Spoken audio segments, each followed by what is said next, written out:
Hello, everybody, and welcome to this segment of TechBeat. Super excited to be with you today and have my esteemed guest,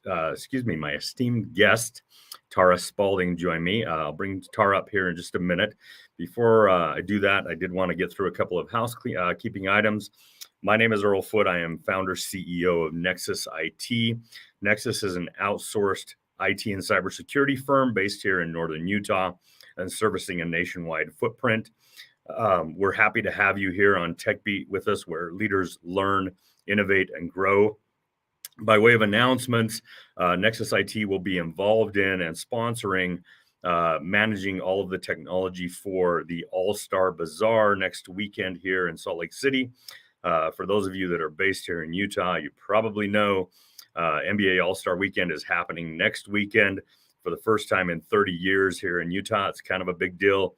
There are a lot of different events going on. We are directly involved in this event that is celebrating Black History Month. It will be highlighting our Black community here in Utah, Black businesses, Black artists.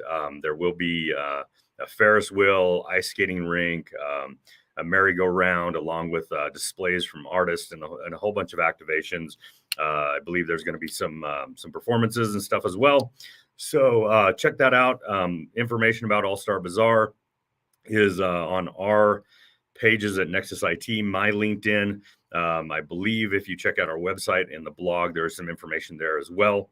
I did want to just thank Silicon Slopes for hosting us here in their podcast studio. We're here with Dave and Connor, who do all the production here, along with Mallory Lovestad, our director of marketing. I want to thank all them for the work they do and the help that they give to produce TechBeat here. A reminder that TechBeat is now available on all major platforms. So we would love your support and subscriptions. Go out and support us. Subscribe. You can consume these episodes and all the great information from great leaders and founders, all of the lessons that they've learned throughout their careers, and the cool, thought leadership that they provide. You can consume that anywhere that you find yourself in audio or video format.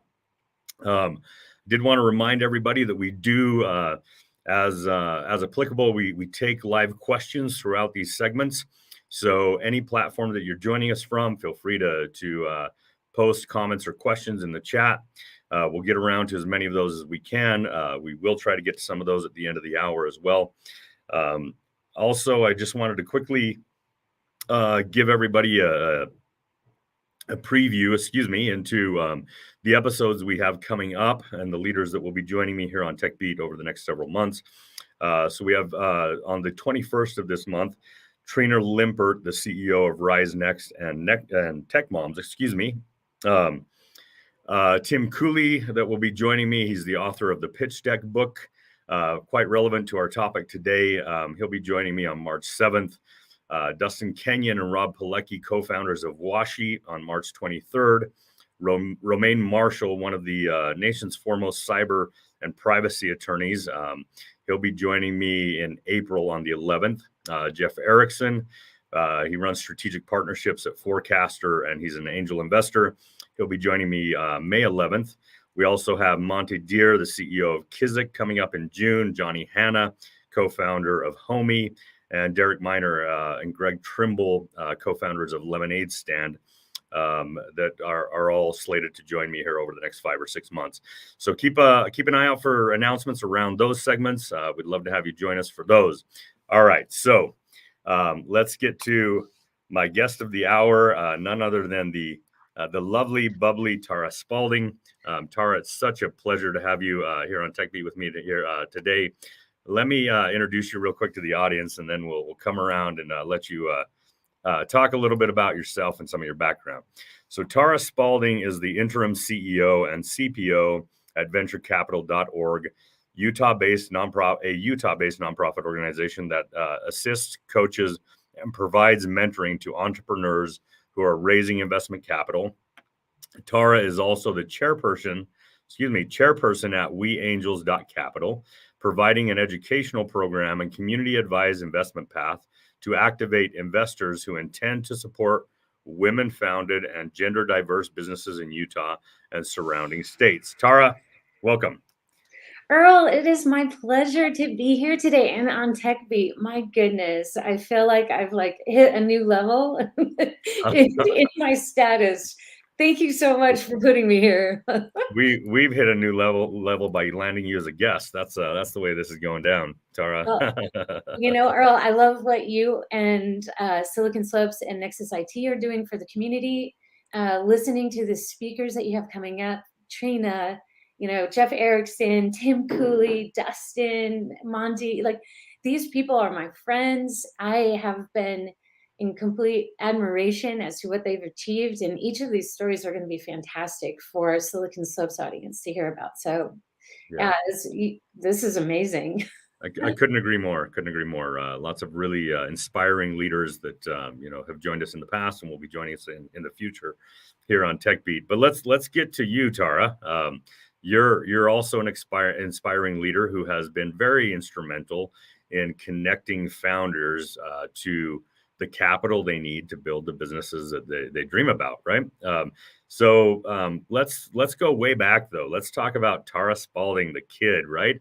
Tell us Yeah. a little bit about, where you grew up, how you grew up, and how that led into your career choice, and ultimately, being part of the Utah startup and venture ecosystem with Boom Startup and now Venture Capital. Yeah. Well, Earl, it's quite a funny story. In fact, and something that I'm happy to share is that I'm a pretty much a nomad. I've lived in 8 states 10 different times in my life growing up. When I was basically 8 years old, I was living in Texas, and my family actually got divorced and separated. And my father and I would spend like 2 weekends a month together.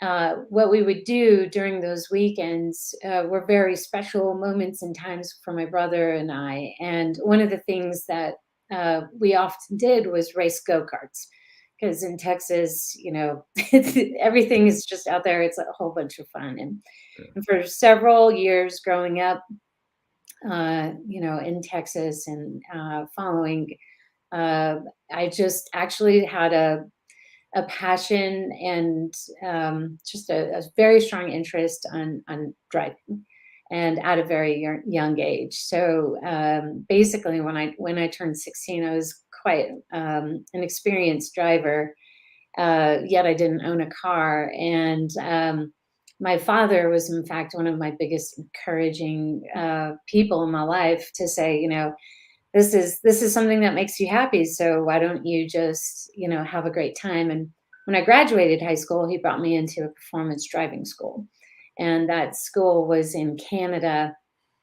And it was literally just a school, but uh, I went through the experience and the opportunity of learning how to really drive fast cars. In fact, it was Corvettes, and I'm a massive Corvette fan. Fun fact. And These are not things I knew about you. This is cool. yeah. Yeah, So, like I said, it's kind of a wild story. yeah, But the performance school is something that I actually did quite well at. Being young and being a student, I was really used to the classroom setting, but people who typically go to performance schools just want to get into the machines and rip them around the track. And this track that was in Canada was 2.5 miles. There were 14 different turns and changing, angles, etc., which actually made it dangerous. So you had to pay attention to the class and to the course. And being 16, just graduating from high school, I was used to it, so I paid attention, which actually put me at an advantage because I learned how to drive the track very well. And because of such, basically, I was the best driver. They invited me back to a private race. Again, I succeeded really well, and I was provided the opportunity to either go down the path of becoming a race car driver for IMSA or to go to college. And I was accepted at the University of Colorado in Boulder. It was like 3 weeks before I was supposed to move into my new dorm room as a freshman, or I can stay in Canada and race cars. And my father was certainly, and always have been and always will be, like my biggest advocate. But he was like, make sure that you don't confuse like what passion is with like where your direction is in life. And so I decided to go to college instead of pursuing the path of being a race car driver. Yeah. But while I was, in those performance goals and racing these, I went from a normal, a regular engine Corvette to a ZR1, which is a much stronger, bigger engine car. Is that mentoring and precision is really, really important. And I also figured out there's three things that are really important in paradigms in life. One, you can control yourself the most. When it comes to the performance of the car, you can pretty much control it, but things happen. Like your tires blow. Other things like that can happen. Brakes don't perform as fast as you want; they're too hot. And the things that you can't control is really the track, and you just got to learn how to adapt accordingly. So I think it was a very important lesson in my life very early on. That's like, all right, surround myself with good mentors, figure out exactly what I control, and then adapt and react to the things that I couldn't. Continuing on, college was a blast. Boulder, I did a lot of skiing. So obviously it's the reason why I love living out here in Utah is I'm certainly a mountain girl. Yep. And See, after I see on your Instagram most weekends you're out skiing with the family. I know. It's my reset button, work hard, play harder. Yeah. But my gosh, I began a career right after graduating college in the wine business and went through a few years of sales, which also gave me the courage to find my voice, learn about presentation, reading situations. Eventually, I moved to or got promoted into the headquarters of that winery. And I was really frustrated as well. I was frustrated with processes and I was fascinated with coding. So I taught myself how to code after graduating college and built their first intranet site. And the reason why I built the intranet site was to really like capture and manage orders that were really important for marketing. And believe it or not, it worked. I, I was just more of a persistent person on learning how to code. But that was absolutely fascinating. And that then uh, opened up a new door for my career trajectory to become like a webmaster, moved to Silicon Valley, and then just got really sucked up into the whole tech space. And so, that was basically, around the turn of the century. I was in Santa Clara and just kind of had that wonderful, wonderful ride in enterprise software space. So I have a couple of stories, Yeah. Yeah. Yeah. Oh, so going back, we almost had Danica Patrick 2.0 here. Yeah, right? Yeah, which is cool. I had no idea that you race cars. I think one thing that I picked up on here that I don't know if everybody else picked up on, but you said you graduated high school at 16 years old. 17, yeah. 17. Okay, all right. So was Yeah. that early or was it on time? So I went to, yes, I went early. Yeah. I didn't do an accelerated high school. I just went into kindergarten, I guess, early for normal. But Okay, all right. Well, I mean, overall, we're talking to a very sharp gal who graduated high school at 17, raced cars, taught yourself how to code, and ultimately become a webmaster. And then, okay, so webmaster to venture, quite a difference. Tell us a little bit about how that transition happened. Earl, it was actually a rocket ship of a ride. In Silicon Valley, there was just so many quick, what I call burst and bloom cycles, and just the immense amount of talent and resources as well as capital was amazingly humbling. I worked for a company called Epiphany at the time, and I was probably like 7 rings down from the CEO, and it was a publicly traded company.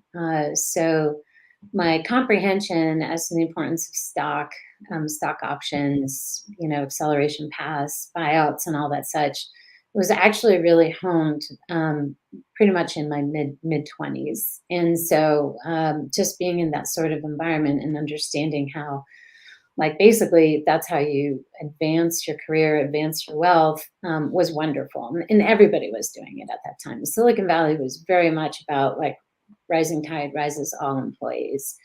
Yeah. uh, when I was at Epiphany, I was approached by three other people that were also at Epiphany, and they're like, "Hey, we're going to break out of this company and create our own CRM system." CRM is an acronym for customer relationship management. And they saw how I was doing, marketing and coding and doing these profiling. They're like, "We want you to be our first employee." And I thought it was crazy town. But I was really, really excited because Epiphany was like this massive publicly traded organization. So I said yes. And they closed the Series A, and an hour later, they pulled me out from Draper Fisher Jurvetson. And an hour later, they pulled me out of Epiphany, and I literally signed my employment agreement to be the very first employee at a Wow. company called Sugar CRM. What? Really? Yeah, yeah, on the back of, one of the guys, I think We he used drove like we a. used sugar many years ago. Yeah. Oh, yeah, yeah. Yeah. So I was like I was their first employee, Yeah. and I signed my paper on the back of their Toyota Camry, and I'm like, "We're in." And they're like, "Look at this, we're already 25% women," because it was 3 guys that Mhm. co-founded it together, and it Yeah. was so dang funny. So they got the money. They started the company officially. Beforehand, they were coding at night. Everything was built on the LAMP stack, which acronym for Linux, Apache, MySQL, and PHP. And I was learning PHP at the time as well. But my role was basically marketing. But I mean, there wasn't anything that we didn't do. Like, I sent faxes, I painted the walls, I threw away the trash, cleaned out the refrigerator. You know how it is at a startup. Founding team, you do whatever it takes. Yeah. Yeah, yeah, and it was wonderful. And we moved to Cupertino. We chose a headquarters that was basically a quarter mile away from Apple.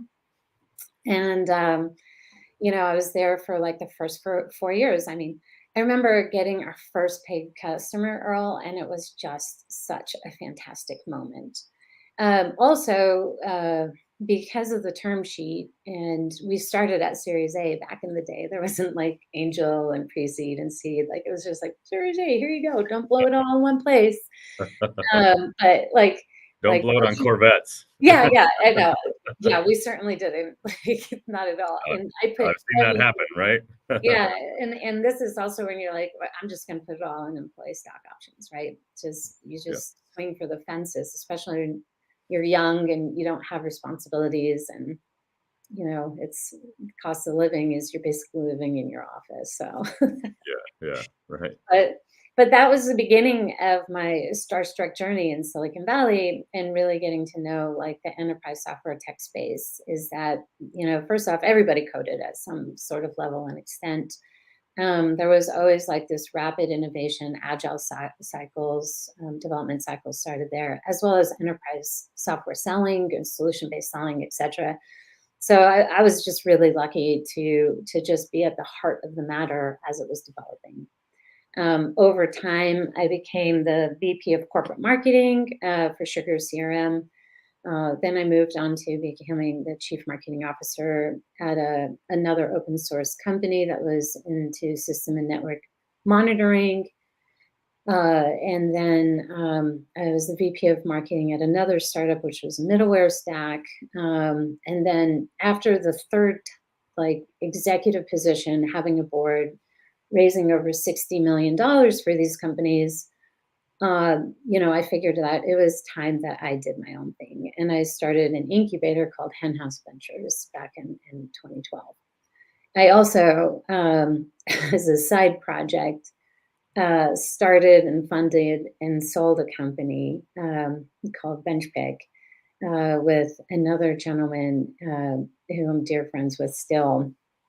And that was also an amazing experience to lead the development cycle, to do the product testing, and to get to get our first small check, and then just sell the company within a few months after. So Wow. yeah, crazy Silicon Valley stories. Yours truly. You've been there and done just about everything. You got the t-shirts. Um, it's, Too it's many t-shirts. it's pretty cool, and you're like 30, Tara. Right? You think I am, and I'll let you say that.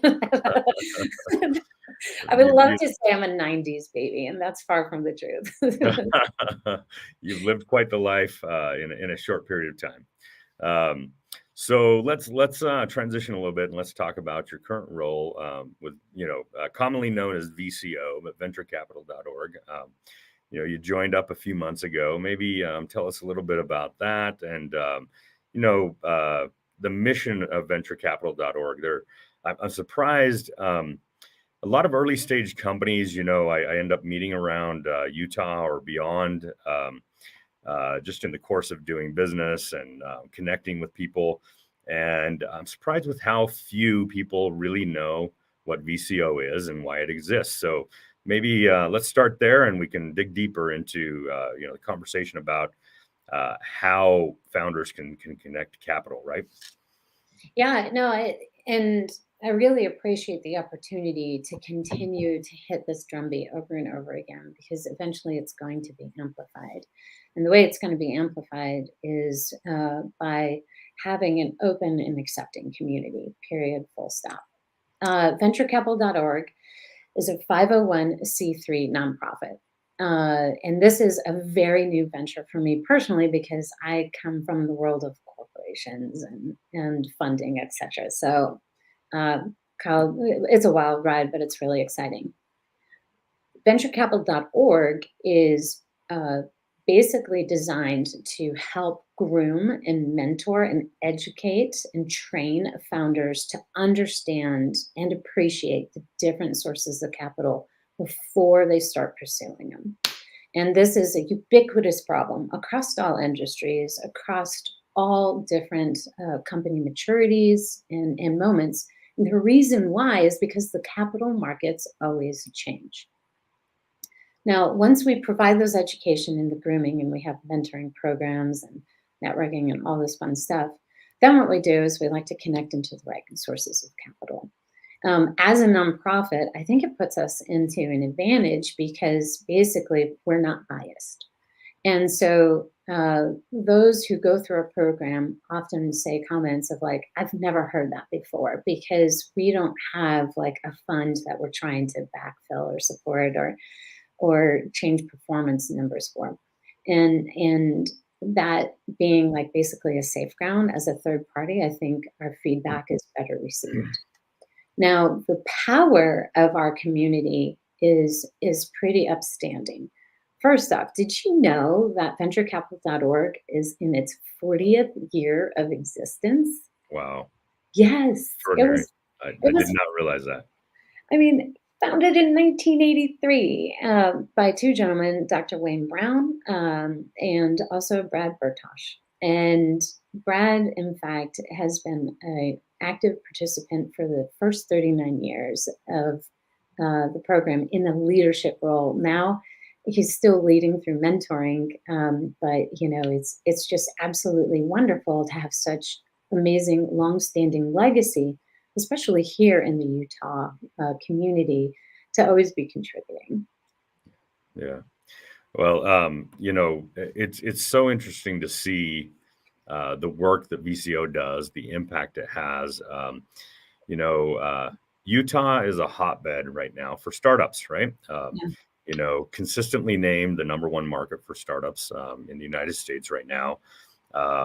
It's a place where dreamers come to build, right? A place where people are allowed to dream.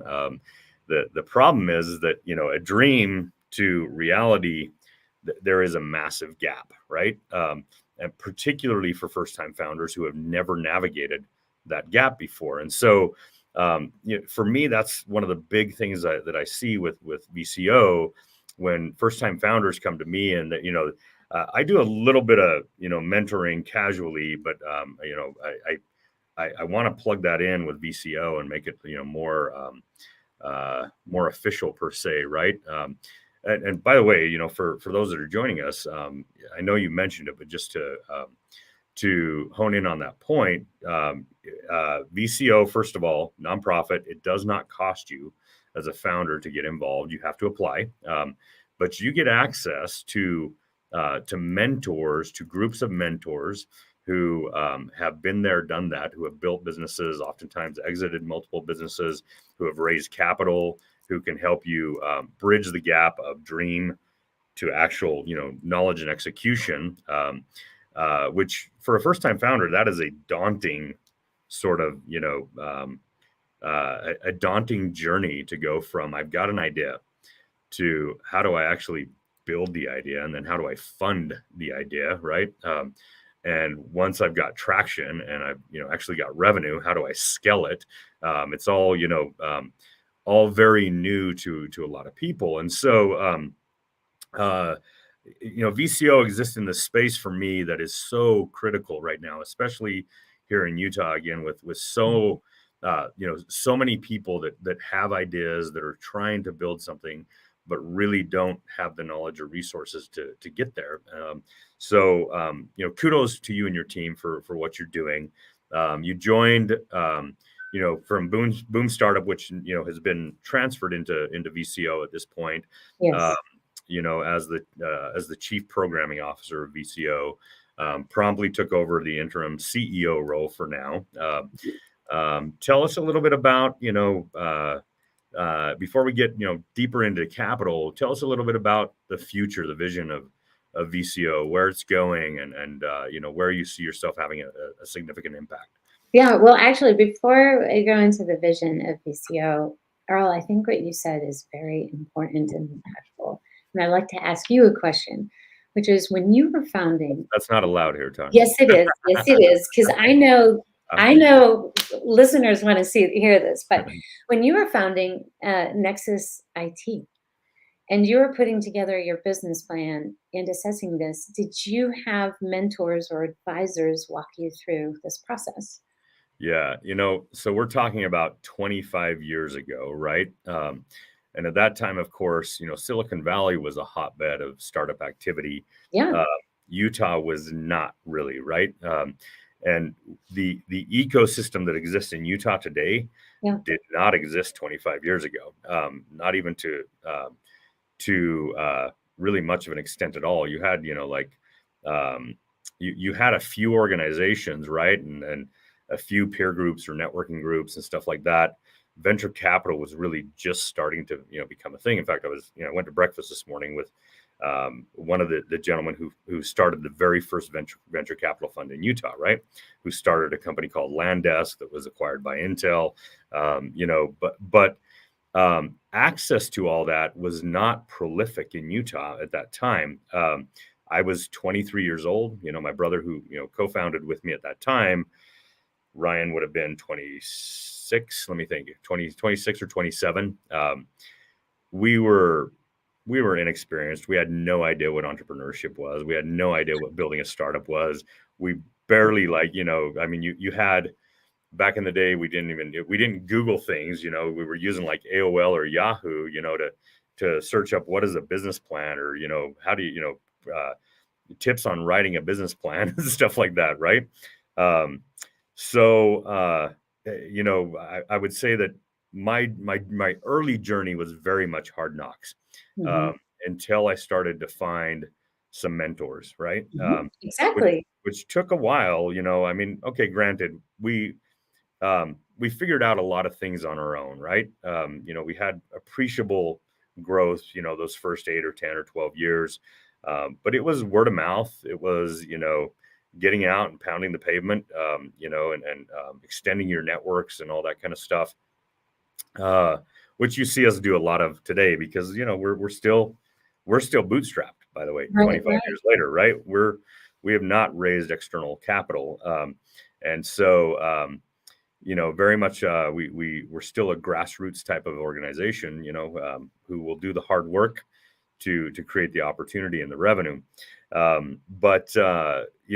It was really a process of more trial and error than anything else for us to kind of figure out, how do you build a business, and how do you actually get revenue, and how do you I didn't know how to sell. And that was 25 years ago when honestly, capital allocations and capital planning was so much more simpler. Yeah. Like Earl, when that Series A closed with Sugar CRM, it was pretty straightforward. There was no valuation cap back at that time. You know what I mean? It's just like, here you go, and we're just throwing it together. And that's because we didn't have the data, we didn't have the science, we didn't have the expectations as to how fund performances, et cetera, are today. Now you do added layer of like capital, especially equity based, is even more expensive than it was 18 months ago, right? So if, and you see that in flatten or down valuations for more mature companies. And you're also seeing like with the interest rate hikes, there are change on like venture debt, for example, has also been strongly influenced because we have too many, or not too many, we have more complicated tools nowadays for founders to be considering on how they're going to basically back their growth and their plan without having mentors, without having what you mentioned as like experienced people. It's insanely dangerous. Yeah. And so the worst way to crash and burn is because of capital.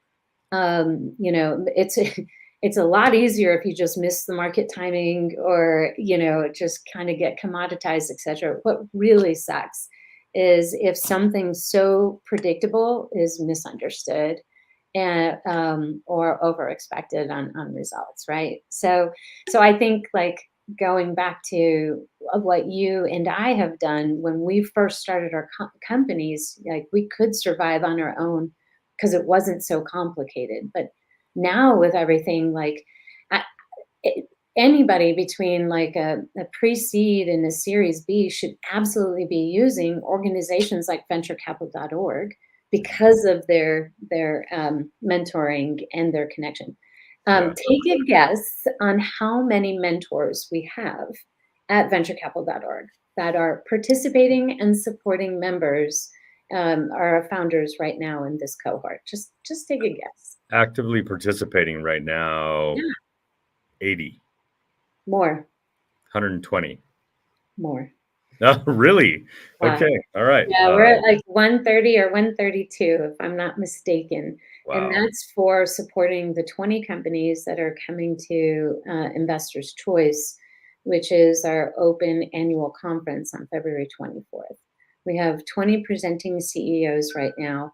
Last year, there were over 200 mentors that basically mentored on average 2 companies per year. But what venturecapital.org does on our mentoring program is that it's structured. And mentors who sign up, which we're always asking for help from, like, again, we're an open community. It's a structured 1 hour per week, with the entrepreneur, and it lasts for on average like 6 or 8 weeks. And it really works on like the investment pitch itself. And then once you get into the pitch, then you can see the investment components. And that's how, the secret sauce happens, is just getting bright people to surround the entrepreneur, again, in a safe, non-judgment, non-performance based environment to really get into the depths of the business and the capital allocation. So Well, it's a really cool moment. the pitch is something that's so misunderstood, too, and really a sticking point for a lot of founders, right? There is an art and there is a science to an effective pitch, right? That is going to pique the interest of an investor, if it's an angel investor or VC or whatever, right? And so the fact that you're helping these founders with a potentially game-changing idea, right? Really craft and hone that, and then prepare them for these events where they actually have the opportunity to go pitch. And if I remember, and correct me if I'm wrong on this, but if I remember when from a conversation last year, um, I believe that 80% of startups coming out of VCO land funding, and 80% of those are in business after 10 years. Does that sound about right? So it's 65% land funding Okay. within the trailing 12 months. On average, So we have 65 companies that graduated the 2023, or excuse me, the 2022 cohort. And we expect those 65 companies to raise $45 million before 2024. So it's, and of course, sometimes it's like, half million, couple $1 million raises, but some of them are really big. And so, not saying that everybody succeeds, but the majority succeeds. And so those are sorts of performance results that are super important.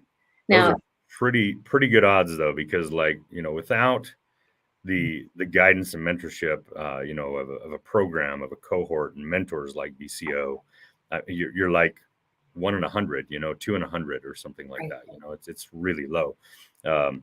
So I mean that increase your odds by working with a nonprofit that doesn't cost you, right?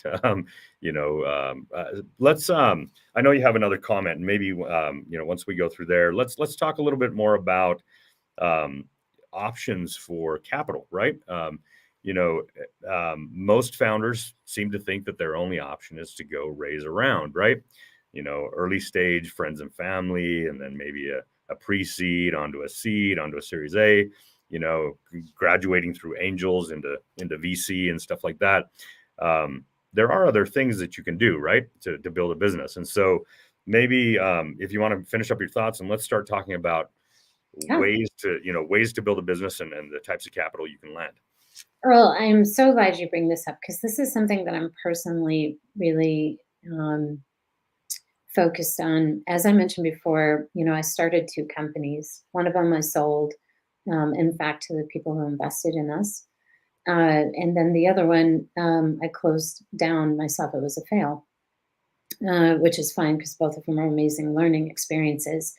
And also, I've personally, as a CEO, I've done all sorts of different capital raise, be it debt and equity, as well as non-dilutive, which is really important because each are its own path and direction, as well as expectations as to how the money is deployed and like how it's going to be paid back. At venturecapital.org, as I mentioned before, part of our thing is education. We are, in fact, this month focusing on giving free education for funding sources. We just hosted a beautiful panel at the Silicon Slopes Lehigh just a couple of days ago, and that broadcast is available for people to listen to for very different funding sources and the stories and expectations accordingly. And we also have an education app for free that people can go through and take a little quiz as to like where their business is and what kind of funding sources they should consider. So there's a lot of free stuff and fun stuff that we're offering that I love to communicate and invite, the Silicon Slopes and TechBeat community to pursue. But to answer your question, there's 3 very simple categories. When it comes to ownership, there's a dilutive category and a non-dilutive category. And then the third is debt. Each of them have their own complexity, and each of them are getting much more creative and complicated just due to the provisions. Going back to the mentoring and going back to even like my driving, experiences when I was a teenager, you have to have the right people to make sure that you're not doing something dangerous. And that can be in a mentor, that can be an advisor, that can be you, Earl. It can be an attorney for reading these terms because there are so many little devils in the detail that can absolutely tank your company if you don't understand truly the implications that you're signing up for. And impatience due to the concern of like running out of cash makes people do brash things. So just be careful and give yourself enough time. For the dilutive category, you and I have been swarming around this, which is like, how do you get investors to come in on part of your company, in exchange for cash? Non-dilutive is actually my favorite category. Oftentimes people think of like grants and pitch competitions, but I love to remind founders that the best non-dilutive capital is sales itself, which Earl is something that I know you do extremely well. which is like just bootstrap and roll your profits back into your business and grow it. That's the best non-dilutive approach possible. Number one, sell. And then, of course, we have debt. Now, debt instruments are now taking on several different flavors. Like I've been seeing some revenue-based financing deals coming up in the last few months. There's of course, like revolving loans, small business loans, etc. Just a whole bunch of variances that are just becoming more popular. But again, be very, very stingy and only take the money that you need for a specific purpose. And make sure you do the math of like the money that you need can be easily repaid in the profits that you expect the money to be allocated towards. So those are the three basic areas. Yeah. Well, and you mentioned something there that I think is important, and that's that if you're going to get dilutive capital, if you're going to get investors in, right, you've got to be able to display to them that that you can return, give them a return on investment, them and their LPs, right, a return on investment.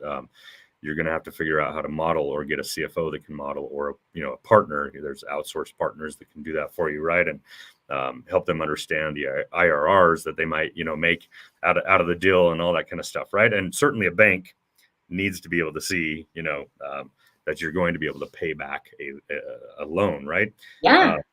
You talked about just get out and create some revenue, right? And that it's so discounted in today's mindset. I think it seems that so many founders kind of just think I have to raise capital. I have to raise capital, and there's no other way. And even okay, granted, there are businesses where you have to raise capital to get off the ground, right?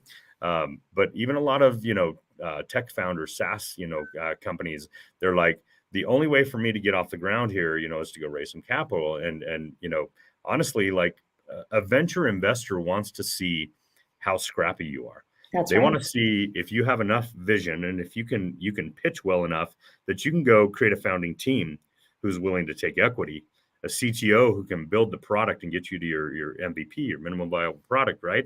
If you can get a CRO in that can start to sell, and craft your marketing strategy, and begin to get organic growth in the door.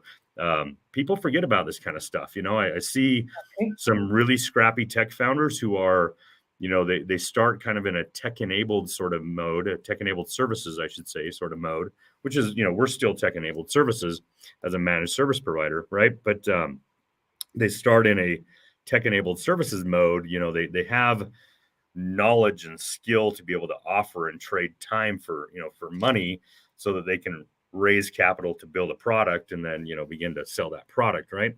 And a lot of founders just kind of forget these things. Yeah, you're so right on. And like, because I was in Silicon Valley in the early 20s for like the first like bubble crash. Vaporware was coined because I lived through it. And it was basically, there was too much money. That was part of the problem. And there was such like, that was the birth of FOMO. And I think both evils just kind of turned into like a superstorm. I have no other way to put it.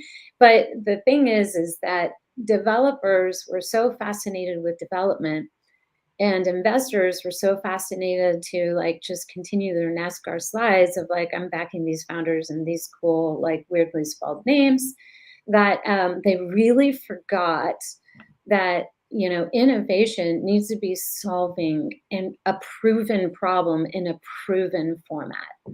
And that was part of the reasons why when I moved from Silicon Valley out to Utah, that I actually was like, refreshing. But yeah, it was quite cowboy, because like I didn't see a maturity in like forecasting and predictability, as well as return on investment. But that's bubbled up in the last 10 years since I've lived here, by the way. Like, yay, I'm so proud of where Utah is, but I don't want Utah to fall into like that, like I look so great in the mirror, sort of self-serving, excuse me, I'm using the wrong word, but like a selfish and like I'll pat myself on the back cycle, where then the market moves by us because we're just cocky or complacent or think everything's fine. So the thing is that I applaud people like Taylor Bennett, uh, Curtis Howe, Chad Jardine, like these three individuals are constantly talking about how to hack and start selling before you even have a product, right? And, I super applaud that because it's not about the innovation, it's about solving the customer's pain and then building backwards. Yeah. One of my mentors from Silicon Valley always said, "You're always building MVP, Tara. Like when and this is when I was running product for Benchpick, when I co-founded it, I was like, oh, when am I getting out of this MVP stage? And they're like, you should never build anything extra that people won't pay for. And like, I got the total smackdown from someone highly regarded in Palo Alto. And then I realized, like, you like, if you're running engineering and you're running product, just do just enough to like change the monetization and then stop. Don't do a penny more because then you're cutting into the profitability. So there's like, that sort of paradigm, and I am really excited for where Utah is going to go from an innovation standpoint. But I do think like the funding needs to be fair and balanced for sure. Yeah. Let's talk about changing capital markets right now. Yeah. The last 12 to 18 months have been a moving target, obviously, with, economic cooling off at the moment, right? And massive cutbacks, in the tech sector and all that kind of stuff. And everybody wondering if we're circling the drain, right? There's, last I saw, and I don't know how accurate today. I mean, we're, early February, but last I saw in Q4 in the US, there was $290 billion of dry powder, which means, venture funds, VC funds, and PE funds had raised $290 billion from LPs, from limited partners, from investors that are sitting in funds ready to deploy, but has not been deployed. This week alone here in Utah, Kickstart announced a new $230 million fund. Mhm. Mercado yesterday announced a new $400 million fund, right? So there is money out there right now, right? The landscape has changed, though. Landing that money is different today than it was 18 months ago or 24 months ago. Can you talk a little bit about that? Yeah, absolutely. As we get smarter and we're more fine tuned when it comes to financial services and financial performance, so rises the expectations onto the preparation and return performance for every single investment. And so that really creates basically a down pressure that the earlier you are in the business and you're starting funding, my goodness, you have to have not only all of your ducks in a row, but you have to be ready and prepared to be compared to other like deals. The money is here for a reason, and that's because the innovation is here. And if there wasn't a rapid growth in innovation, there wouldn't be that sort of supply of investment available as well. So, kudos to us for being just kind of one of these regenerative communities. Additionally, the great thing about the state of Utah is that we're one of the most diverse when it comes to industry, backing our state GDP. And so, like, if one sector, such as tech, drops, then, we'll see an increase in other areas. Maybe it's transportation, like something super weird, but that's just kind of the cool thing about this highly dynamic state. As for the funds, yes, of course, the funds, like you mentioned, the limited partners who invested in it have a return performance expectation. And now is actually a wonderful time for funds to be invested because I wouldn't say like it's cooling off. I would say it's more normalizing because what was happening, the first year post COVID was somewhat crazy town. I was certainly worried because valuations were being stated that, I was like, gosh, this is like another vaporware hype cycle. Like, we need to look at profitability. We need to look at like true growth. We need to look at true traction. And you mentioned like part of my past, was the accelerator, and my goodness, like that's exactly where we put a lot of our time and effort is the provability of what was done in the actuals be it like sales, user adoption, expenditures, and how to correctly, forecast it. And I know you have like Jeff Erickson coming up from Forecaster. So Yep. like Earl, I have questions that you need to ask him and like get his whole viewpoint. But I think tools like what Forecaster does and, all of these things like the, the expectations and the accuracy that entrepreneurs are expected to now hit to receive this sort of capital, like all of the bars are raising. Yeah, yeah. So what I've been seeing, I do sit on a few advisory boards, and sit on the board of directors at Pando, which is an entrepreneurial ecosystem, community, and certainly interact with a lot of entrepreneurs and early stage and startup, sort of organizations. What I've been seeing is that deals are happening, even pre-revenue, pre-seed, seed type of deals are happening, um, and then of course your kind of mid-stage, a Series A and B type of deals. They're still happening. Um, what I'm definitely seeing is that in those mid-stage or late stage, investors want to see not only a high growth company anymore, they want to see high growth and stable returns, right? Yes, Which 24 months ago, high growth cash burning was okay. Today, they're not really interested in burning cash right now, right? that's right. Just to inflate numbers and valuations and potentially make an ROI in 3 years, off of the sell, because it's kind of been falsely hyped and falsely inflated, right, on the valuation side. Um, and then on the pre-seed, or excuse me, pre-revenue type of deals, those are harder because you don't have traction, right? You may not even be at MVP. You may be trying to sell somebody on an idea that you have. Yeah, and I'm seeing that there are still deals happening, but generally most of those deals are going to who to founders and founding teams that have been there and done it before, right? That have had an exit or have had two or three, right?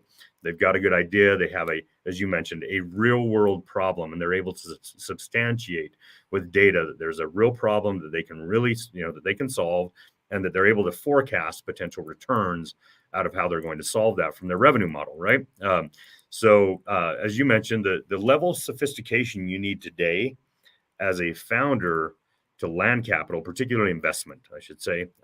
And bank capital, that's entirely different. You're not going to land that really as on an idea, right? But to land investment capital, your level of sophistication has to be significantly higher. That's And candidly, if you're burning cash like crazy right now, you're probably not going to raise that next round unless your traction is so incredibly impressive, right?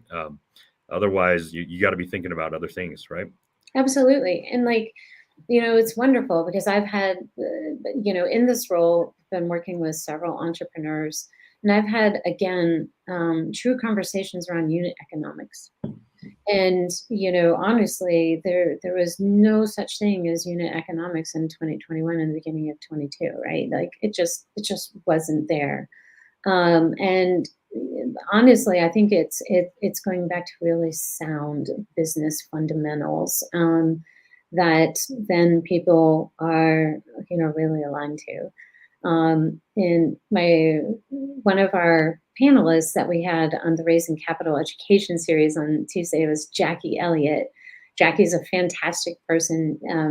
She manages Silicon Valley Bank here in Utah, and she had the most funniest saying, which was like, look, the second you bring an investor on board, it's like getting into a marriage that you know is going to end in a divorce. But you want the divorce to be as amicable as possible, alluding to like some sort of like a prenup engagement. So the other thing that we haven't talked about, Earl, is like, the second you're looking at this capital, the capital wants to be repaid, especially if you go down this equity path. You put in some realistic expectations and valuations, etc., and have these true conversations of what the exit should be and where you want to basically see this company grow and then stop and sell. I remember signing the dissolution papers for BenchPick with Steve, my co-founder, after we got acquired. And it was like one of these really weird moments where I'm like, okay, done. And then I was like, wow, was that worth it? I'm like, oh, yeah, I guess, but that whole dissolution moment is something that people should absolutely be talking about, especially with those that are backing you from an equity basis. Yeah, no, it makes total sense. So Tara, we only have a few more minutes here. And I know I haven't paid attention to questions because this has been a fascinating conversation. I do, there are some questions that it may make sense to come back around to, if you want to check out the threads on LinkedIn and stuff.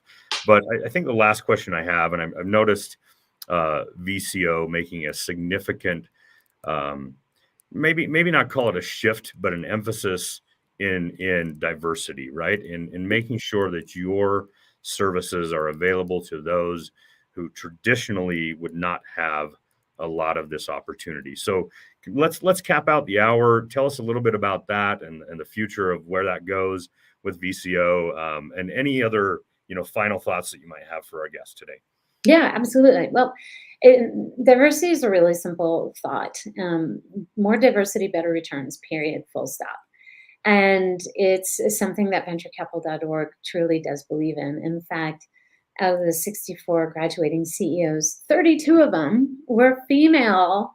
And so, 50% people that go through our program are female and male. I know. And we were also just selected as one of the top 100 entities in the state of Utah to elevate women, which was, just announced, I believe, yesterday, which I'm like totally giddy about. The thing is that minorities, veteran women, rural people are at a disadvantage because they don't have that immediate network. They don't have the access to the resource and the education. And so we're working really hard to focus on that. We have a women entrepreneur program as well as a women angel investment education program. Fun fact, Earl, did you know that we have about 1,000 active angel investors in the state of Utah? I didn't know. Yeah, I would have thought 300, 400 maybe. Yeah. Well, but still, like you Yeah. think about all of these businesses and like what Kickstart has on fund and ready to go, Yeah. like that first round of capital, like from like sophisticated angel investors that can really like advocate without like making a mistake, it's still not enough. It's embarrassing. Yeah. And they're primarily men. I have friends that run syndications like Beehive VC, Luke and Landon over at Tribe.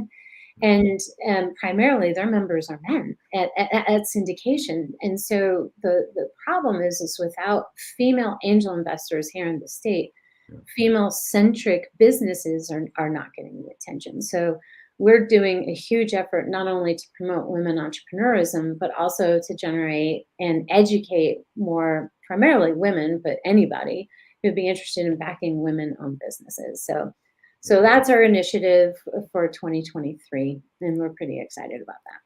Yeah, that's really cool. As you mentioned, I mean, of course, a focus on diversity, on inclusion is it's the right thing to do ethically, morally, right? But it pencils out better on paper. Mhm. It's data proves time and time and time again that more diverse organizations create better returns, right? Returns. Yes. That's that is a proven fact, and at this point, it's certainly time for Utah also to come of age and begin to offer more opportunity, to female founders, to founders in underserved communities, right? So I'm glad, I'm encouraged to see you, taking the helm at VCO right now, to see VCO begin to usher in a new era of inclusivity when it comes to access and opportunity to entrepreneurship, right? That's cool, and that will continue to level up. You mentioned, and it's one of my favorite kind of philosophies, and that is a rising tide lifts all ships, right? The more abundance and prosperity we create as an ecosystem, the more we lean into each other, the more we help each other, the more future economic activity will we create, which benefits us all, our families, our our at some point, we're not there yet, Tara, but our grandchildren at some point, right? It's going to happen. But anyways, Tara, this has been quite a delight to have you on this hour. Yeah, it's been fantastic. Any parting words before we wrap real quick? No, I just want to thank everyone for paying attention and joining us. And if you have any sort of inquiries about venturecapital.org, obviously our name is the website. If you didn't get that, just that's all you do is type that in. And then the other thing is like you can find me on LinkedIn. And we're here to just, create better returns through more diversity and education and connection. So thank you for joining. Yeah. Thanks so much again, Tara. Thank you to all of our guests who have joined us for this hour of TechBeat. We hope that this has been super valuable. It has for me. Again, keep an eye out for all the awesome announcements for the upcoming guests that we have in the coming months. Tara and I are going to sign off. We wish you a blessed afternoon. We'll see you all.